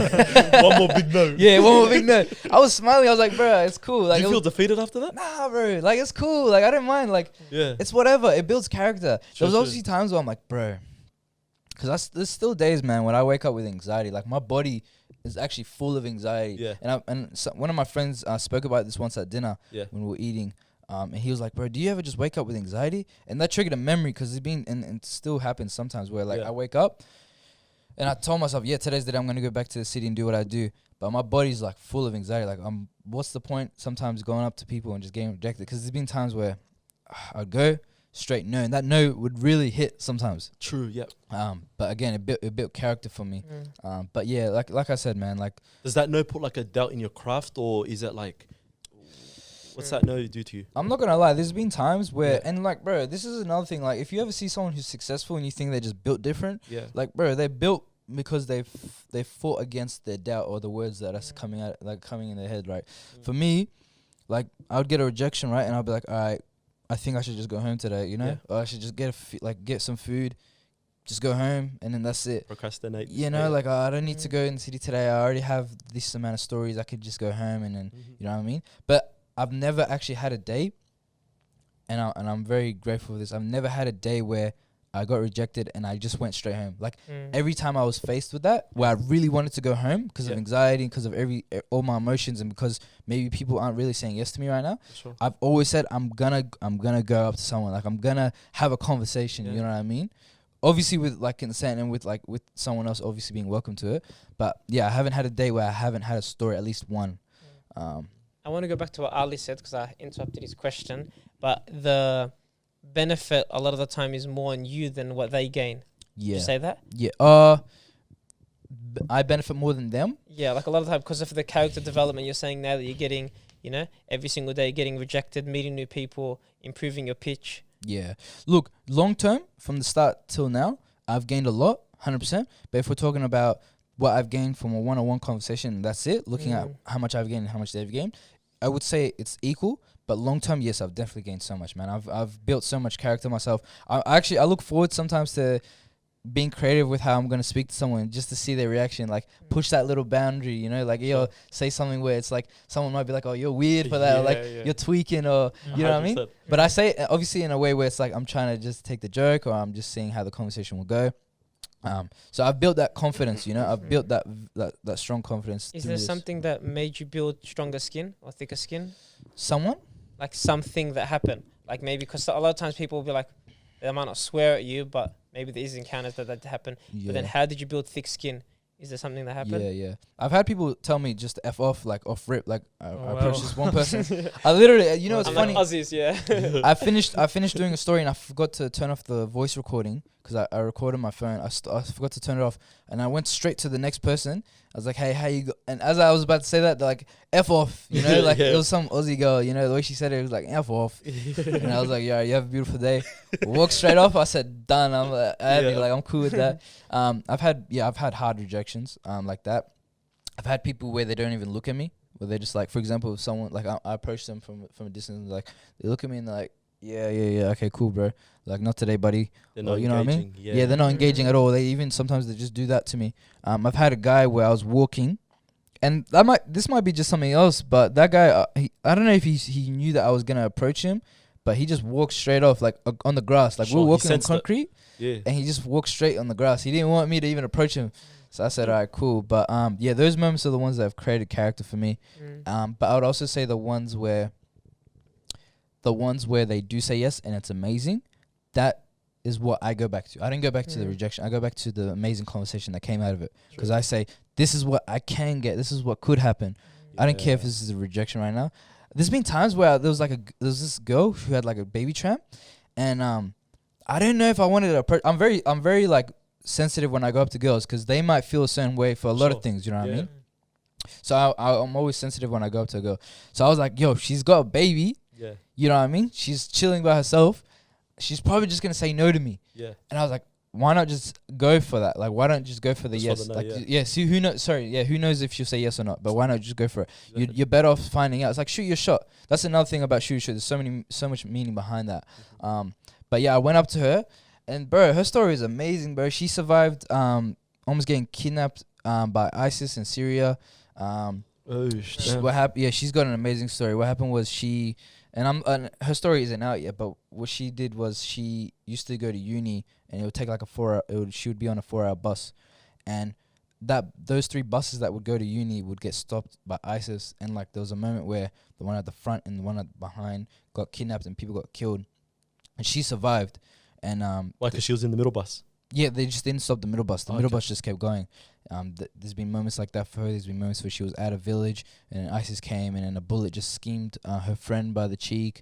One of the president's security guards' son got abducted, which was her friend. And then like she was talking about that and how like that guy's father was like, you know, those guys that are just built and they have like this like certain like persona where like, you just can't mess with me, like I'm that toxic masculinity. Yeah. You know what I mean? He was the bodyguard too, so he was, I guess in a way he was supposed to have that persona. Yeah. When his son got taken from him, apparently what she said to me was that he was broken down, like he was not the same ever since then. Like he was different. Like he didn't want to speak. He was just couldn't look at people in the eye. Destroyed, yeah. Like he was destroyed. PTSD basically. Yeah, exactly. So she escaped from that and other experiences that she had. And she came here and then she just talks about that. So that's what I got from that conversation, you know? Yeah. I was convincing, that's what I'm saying. Like, don't let your brain trick you, you know what I mean? Successful people are going to be faced with adversity just as much as you. Don't think, oh, they're built different. Yeah. So just fight that thought.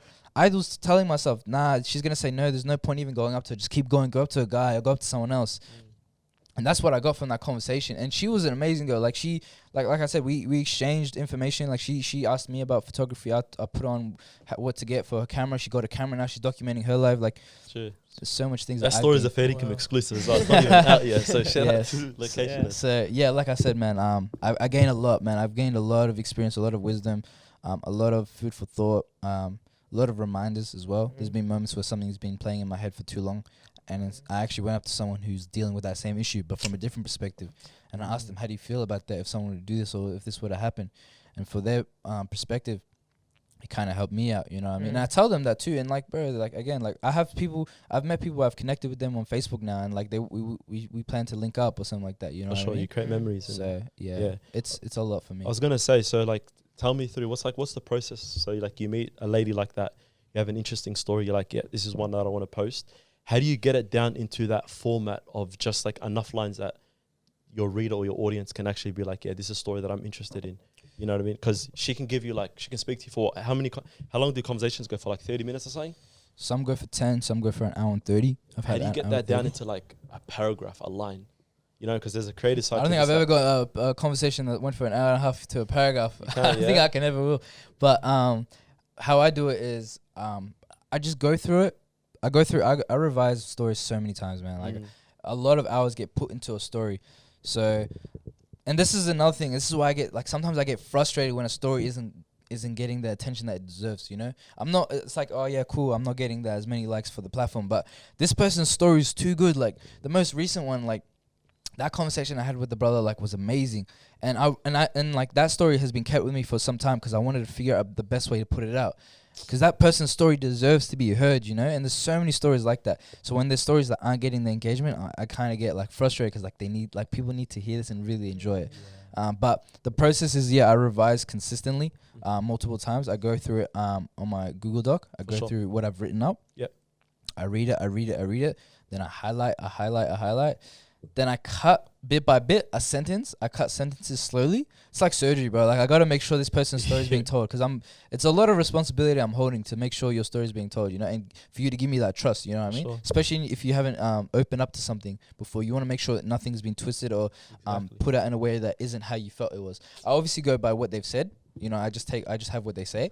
But yeah, I would go through it so many times. After I've gone through it enough, I would kind of slowly put a little bit of a paragraph here, and then in the next slide, and then I read it, and then I see if it's like flowing, if this is really telling a story, if this is painting the picture. You know what I mean? Like sometimes I'll listen to it, I'm like, and I try to force myself to act like I didn't hear what they said, so I'm reading it for the first time. Sure. And yeah, man, like that's the process I go through. That's the process at the very end, after I've typed it up, after I've edited the photos. All my photos that I've put out have all been shot through film cameras, so that's another risk that I've had. There's been so many stories that haven't been put out because maybe the photo didn't come out right, because film is a risk, man, but it comes out so good at the same time. Sure. Would you ever put those stories out though, regardless of the photo? NFT or nah? Yeah, you I'm like that, yeah? Yeah, I'm picking up what you're throwing. Nah, but yeah, 100%. The first story that I put out, I still have the photos and the story itself. For sure. The photos came out really good. That's gonna be like probably down the line. I look forward for that. For the other stories that haven't been put out, I will definitely put them out one day. Maybe like a exclusive book. Yeah. Like, you know, these are the stories that haven't been told yet. Exactly. Yeah. So yeah, I will definitely put out all the stories that I know, that I have. Sorry, but for now I'm just putting out as much as I can. But the specific ones that I haven't put out. There's one that I wanted to do for the 1 year anniversary of Location. Yeah. But I think I'm gonna wait on that one. For sure. There's a few I'm gonna wait on just to make sure it's put out properly. 100%. I'm interested to hear how you can start Locationest 2019. And obviously, it's a big thing you do. Like, you spend 7-8 hours, and then you go and run a basketball tournament. Obviously, I don't know you. I just met you. Yeah. I don't even know maybe your love for basketball. But then how did that idea come about? So from starting Location in 2019. So I started Location in 2019, and then I didn't put the platform public, and I didn't make the platform public until lockdown, the start of lockdown. That's when I made it public. And then alhamdulillah, 7 months in, it got 1,000 followers straight off. Sure. And people were really engaging with it. So that's another thing. Before I get into that, sorry, I just want to say, like, take your time, like, take it easy, don't rush yourself. I know it seems like everyone's doing good, everyone's doing it fast, their process is good, but that's all highlights at the end of the day. It took me about almost a year before Location was public, so you know what I mean, take your time with it. But coming back to what you were saying is, 2019 I was just doing Locationist until I'm still doing Locationist, but until the idea of Shoot came, which was last year, at mid last year. Okay. How that came about. So we're getting into Shoot now, yeah. Shoot back. All right, let's get it. Let's go. Hey, pull your mic down real quick. Let's show them Shoot real quick. Show them the logo. This is the Shoot merch right here. Yes, it's exclusive, but we're definitely gonna have merch. People were asking on the day, where's the merch? I want to buy a tee. I want to buy what you guys sell. So it will come out this year, inshallah. But this is one of the exclusive ones. So this is the shout out Uniqlo. We did a little collab. Yeah, alright. Little collab with Uniqlo. But yeah, man. So shoot, man. Like, so basically, what happened was, I heard that it was what do you call it? It was meant to be just a couple of friends, your birthday this day. Is that true? That is very true. And then it ended up becoming some massive blown out event where the bloody NBL commissioner came down. NBL, he was gonna come. We had conversations with him. Channel 9 did come. Yeah. But so what I'll do is I'll explain it. Basically, I was speaking about why not doing like a little one with the boys. You know how Sunday you guys play soccer with the guys. You know, it's not serious. Just have a kick around. You know, sometimes is there ever times where it's like kind of packed and you have like 4 teams going on type of thing? Yeah, of course. Yeah, I wanted to do something like that. This was during lockdown. Everyone was locked up last year, right? And I was like, why don't I I hope so that we won't be locked up during my birthday, which was the end of October. So I was like, why don't I rent or book a court and have boys come in versus each other. I'll pay for a ref. I'll pay for a DJ. I had a homie who was a DJ who I wanted to come. I was like, yo, let me come. Like, I was gonna hit him. I was like, yo, come through. Yeah. I was gonna have because I knew photographers. Like, yo, I was gonna hit one of the other homies. Like, yo, come take some photos. Yeah, yeah. And then like, and that was the idea, right? Just have a little cool day, just to get everyone out of lockdown, you know, because we haven't had a day like that in so long. For sure. And I kept telling myself, maybe if it's good, I'll make it ticketed, like Yeah. $5. You know Sure. what I mean? And I'll put it towards like Beyond Blue or Headspace or just like a like that. chilled. Not a chilled, sorry, but like to just a very public mental health organization. Yeah. The reason why I wanted to do that as well is because I was turning 23 and basketball. Like I love basketball. Basketball is one of my first love. You know, it's Sure. the reason. It's the reason why and how I've met so many of my friends. So and mental health is something that's very close to me. My mom's a mental health clinician as well. Okay. So she taught me early on a lot about mental health and the challenges that we may face. When I was younger. So, and she would always tell me and plant that seed, like, yo, why don't you do something about mental health for people like your age and all that, you know what I mean? And I was like, yeah, for sure. One day, hopefully, you know, inshallah. So I was like, okay, why don't I just raise a little bit of money and then put it towards a mental health organization. So that was the idea, like you said, right? Yep, that was the idea. I was looking for venues. This is during lockdown. No, some venues didn't even reply. Maybe because they weren't even working at that time. For sure. Yeah, I'd reply. I'd send emails to some. Some would reply. Yeah. Some would be like, yeah, cool. Just send us another email with this. I would do that. They didn't reply. So I was getting shut down consistently. Yeah. I've already built that character of getting rejected. I'm cool. It's all right. We already passed that challenge. Yeah. I saw one venue, bro. This venue was so low key, but so good. I was like, bro, as if no one's used this venue before. It was brand new. I found out that they were only 7 months new, and because of lockdown, nobody actually came in. Which venue is this on? 3 Street. It's in the west, so that was where the venue was. Where right? it was held at. Yeah. Yeah. So I sent them an email on the Monday. Yeah. I was like, all right, I'll just shoot my shot. You know, I'll just shoot it. Yeah. See where it goes. Shoot. Yeah, I'll see where it goes. I did that. The Tuesday I got a reply. Hey, bro, would you be interested to be in a Zoom call meeting on Friday? Got in the Zoom call meeting. Yeah. We secured the venue, and with a cool price because we told them what we're doing. We're doing it for a charity and coming out of lockdown, and everyone's mental health has been affected because that is true. All my friends have been affected one way or another. Yeah. And they were cool with that. So they said, you know, we'll give you this venue for a day at a cheaper price. Got accepted. I told my friends, I said, yo, this venue is too good for us to not do something amazing. Like to not try our best with it. You know what I mean? Not do like a little local like scrimmage, you know what I mean? Yeah. So that was literally like a month and a week before the actual day of the event, November 28th. So it was a month and a week before it. So in that month, I had to figure out how to make a team with like just not the players, with the team who was going to help me. I had to figure out how to get sponsors. Yeah. I had to consistently learn how to communicate and reply through emails. I learned what a bump in, bump out plan was, which is if you're running an event, it's like what the like bump in, bump out is basically like what it's gonna look like when you come into the venue. What are you gonna add into the venue, and then like the bump out of it all, like how you're gonna process it out and how you're gonna get things. Yeah. You know what I mean? For sure. So I had to learn a lot of things. I had to learn how to negotiate. Yeah. Oh man, there's actually too many stories to shoot, bro. Like that was a wild month. I was put into the deep end. That's another take as well. I want to say, like if you ever get thrown into the deep end, like count your blessings. That's a beautiful opportunity for you. You're set to learn so much. You're set to learn so much with that. So I got thrown into the deep end, and alhamdulillah, like a month after that, we managed to have an amazing event. Safe to say. We sold out. This is my first event. We sold out. Channel 9 came in. We managed to get a bunch of sponsors. And like I think there's just too much things that happened in that event that I can say that went well. But bro, I'll tell you one thing. As a person that went to that event, bro, like I remember when I first got told about it. I think it was either from Morel or one of the two. Yeah. But it was like, these events gonna held Saagalee, this, that, and I was like, cool, you know. And I remember I got called up by one of the homies, and he's like, hey, bro, do you want to participate in this basketball event that's happening in a month's time? I remember this was in lockdown. And I said yes. I didn't say yes because how big the event was going to be or whatever. I didn't know nothing about it. Only because of the fact that we're going to be balling out, playing basketball. Anyway, then another homie asked me for the same competition. Do you want to play basketball? I'm like, all right, cool. Anyway, I said yes to this. I was in a bit of a sticky situation playing on 2 teams.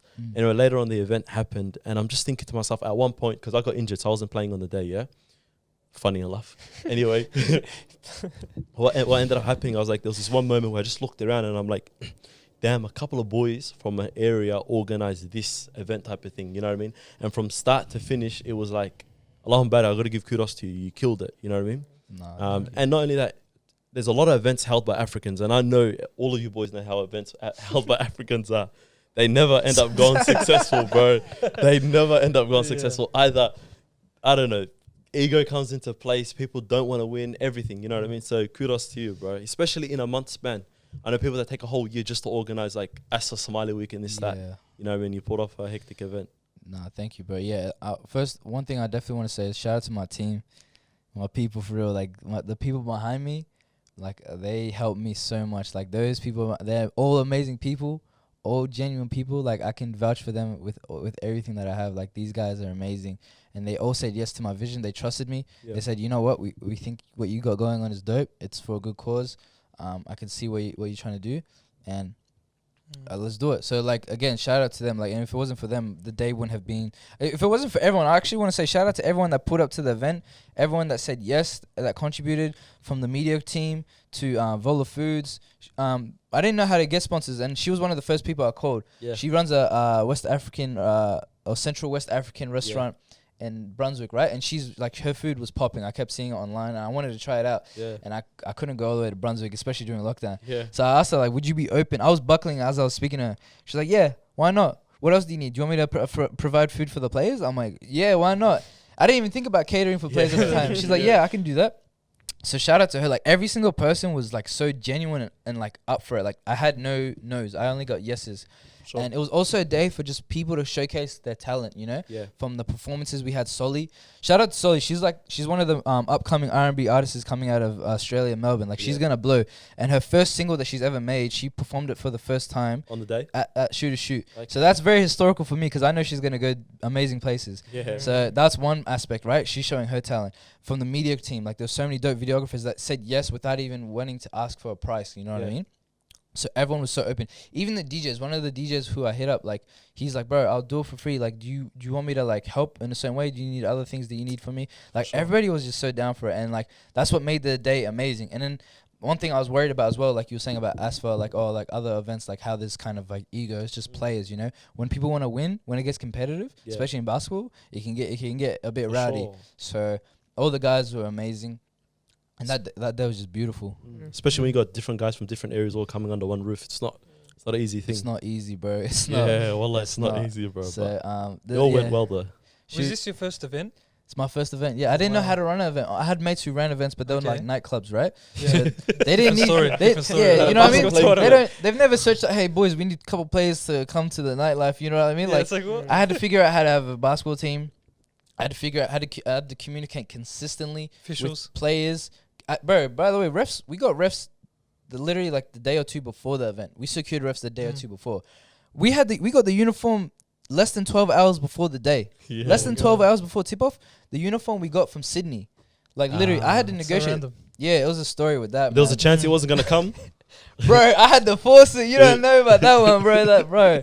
I had to force that. So basically, the story behind that was...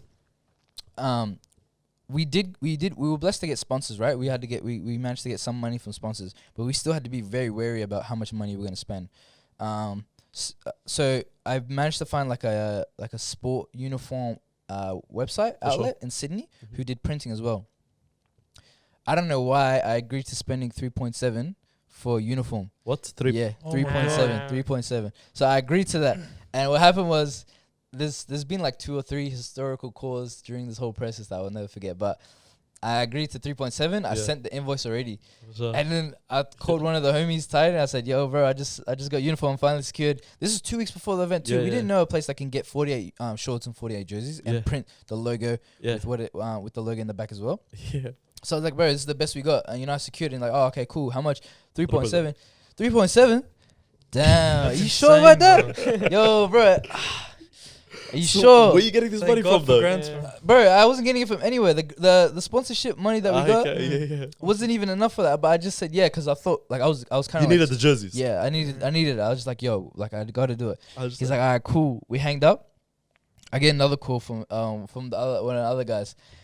I told him like how much. He's like 3.7. Saagalee. Cuz, well, are you sure that was the only option? was like, yeah, bro, trust me, I swear. Like, and I'm already regretting it. I'm driving. I'm like, I'm freaking out because I was going to bare places trying to get stuff for the event. And he's like, all right, bet. Then I get another call, and it's one of the other guys again. He's like, hold on, let me add someone to the call. He adds the other guy. Yeah. And he's like, yo, hold on, let me add someone else. And then by the time everyone was added to the call, it was basically everyone that was helping the event. Yeah. Like, yo, Saagalee, real talk. We can't spoke. do 347. You need to get your money back, bro. We don't have the money for 3.7. So I was already stressing because it was already a rush to get that. So I had a stress about getting the money back. Yeah. Even though it's already been invoiced, I don't know how they were going to act the business. True. But alhamdulillah, that's where I really got put into the corner to learn how to negotiate. Sure. And I managed to get it to 2.1. Yeah. That's not saving. Yeah. I managed to get it 2.1. You know, it was a bunch of negotiation, a bunch of talk, a bunch of waffling. How'd you learn to negotiate? Did you ask people, videos? I would say I didn't have the time to watch a YouTube video how to negotiate. The 48 hours. The event's in 14 days, bro. I can't take notes right now, but I I would say one of my closest mates is really good at negotiating. He's helped me a lot. He's given me advice. People always give me advice anyways on what I should say or at the end of the day, it's just spitting facts sometimes. Like, yo, that's a bit too much. Like, literally, it's just a bit too much. So yeah, the business was cool. They said, all right, we ordered it anyways. It'll come the week before the event, and we'll start printing it. By the Wednesday, the event was on Sunday, right? That Wednesday, she said that all the printing's done. We're gonna pay for express for you. Don't worry, it's gonna come to you in less than 2 days. Wednesday they shipped it off. She texted me on Viber or WhatsApp. She's like, hey, it just sent through. You know what I mean? Looking forward for you guys to see it. I was like, yeah, cool. That's what's up, yeah. Thursday happened. Bare meetings went down. Bare sorting out for the event. Friday happened. No jersey. Still. I'm checking the tracking number. Yeah. still in the sky somewhere, bro. It's not in land yet. Yeah. It's not on land yet. Then Friday, 5 p.m. after, it closed. Like, shipping is closed. Like, they don't like, you're not gonna get anything after 5 p.m. True. So I was like, okay, cool. All right, we got Saturday at least, right? I checked the website. Saturday, the weekends, they don't do any shipping. Like, they don't do any shipping, Sure. whatever the company is. They don't do any shipping, and like, you can't even go to the storage area and pick up anything. So like, literally, I couldn't do anything.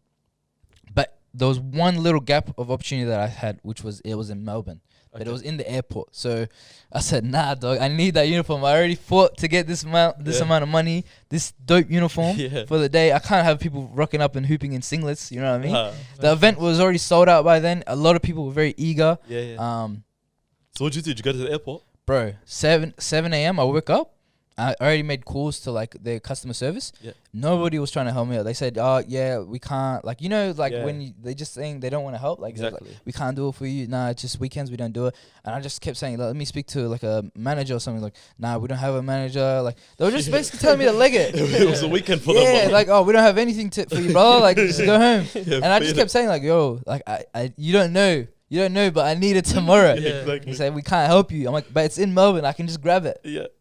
They said, nah, even if you come. I'm like, what's the address? They sent me the address. It was like somewhere near the airport. And they're like, you can come, but they're going to tell you to go home. True. I got into the car. One of my mates said, I'll come with you. It was like 8 a.m. I'm driving all the way to... When's the event, by the way? The Sunday, less than 24 hours. Wow. It was Saturday morning. Yeah. Saturday morning, I drove to the airport. I went to the first entrance. I parked. Everything was shut. So like, no sign of hope yet. Everything was shut.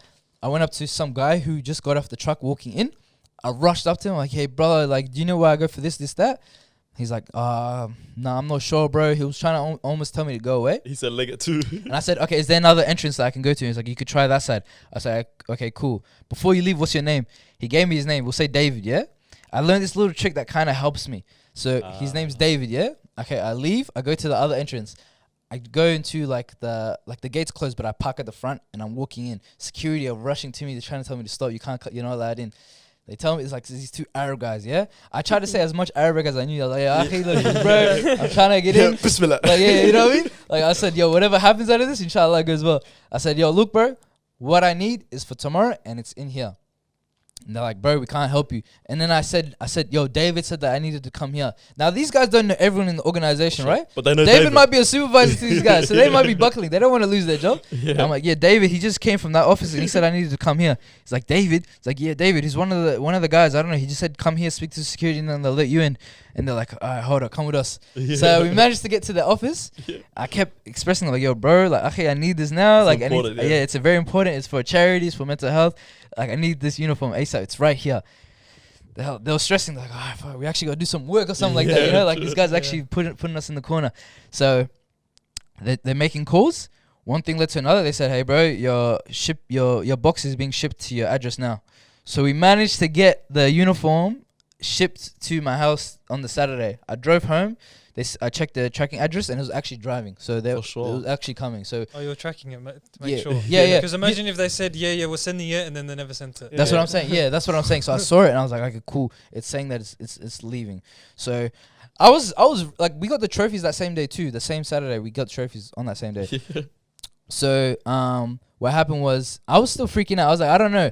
I was driving with my mate and I was looking for any FedEx car I could see because I would tell them, pull over right now, open the boot. I'm getting my box, bro. I need the uniform now. Yeah. I didn't see any FedEx, so I just went home. I was extremely tired. I took a quick nap. Hoping that it would come. Yeah, I was just praying. If it didn't come, it didn't come like it was meant to be.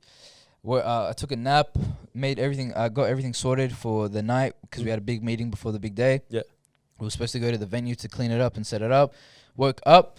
I see 2 beautiful big boxes calling my name. I was so blessed. I was so happy. As a jersey, and it was the uniform. Yeah, and then that's when the other homies pulled up and we put the uniform in the boxes. For sure. Went straight to the venue, cleaned it up. Went to the spot where we had our big meeting. Please tell me you vlogged all of this. Yeah, we did. You documented all of this, yeah? You remember that? What are we saying? Are we going to see like a vlog or something like this? A documentary? I'm all about documenting my life, bro. Yeah. So there will be 100%, Possibly, inshallah. 100%. Right, bro, that was, oh my God, you don't understand. Like, the amount of things I had to go through. That was one big moment for the event.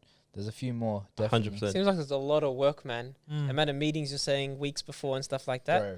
And how many people say, let's do events, let's do this. It's so easy to organize a basketball tournament, a soccer tournament, all that. And it was a good sign it was sold out because, to be honest, I didn't get to go because I seen it was sold out. So I guess it's a good problem. Bro, that's a beautiful problem. I had so many random people act like we were family after that. Because I had randoms DM me on request, get my number. For sure. Some guy was like giving my number out, and then people were texting me.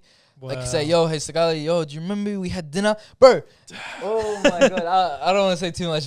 I should have got you on the podcast before the tournament, bro. I should have got you on the podcast before the tournament. Yeah, you would have got in for sure. Then I would have had something to hold on to. Don't worry, this time, don't miss out. But, yeah, man, I had bad people hit me up acting like family and yo, cuz, how you been? Speaking, they're talking to me nice and shit, you know. You had best friends that you never had before. Yeah, like, we had history, like, but it is what it is. That's the process of, like, running something successful, you know.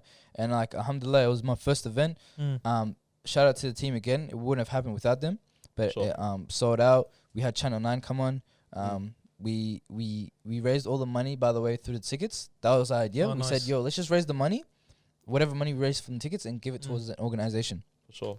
We decided to give it to Foundation House, which is a mental health organization that has been taking care of people who are refugees from their home where they've been experiencing a lot of trauma and torture, and they've been doing this for over 30 years. They're really good at what they do, right? For sure. So we think they were the best ones. But the thing as well, though, right? It's like when people raise money for charities, do you ever know what like they do with it? Nope.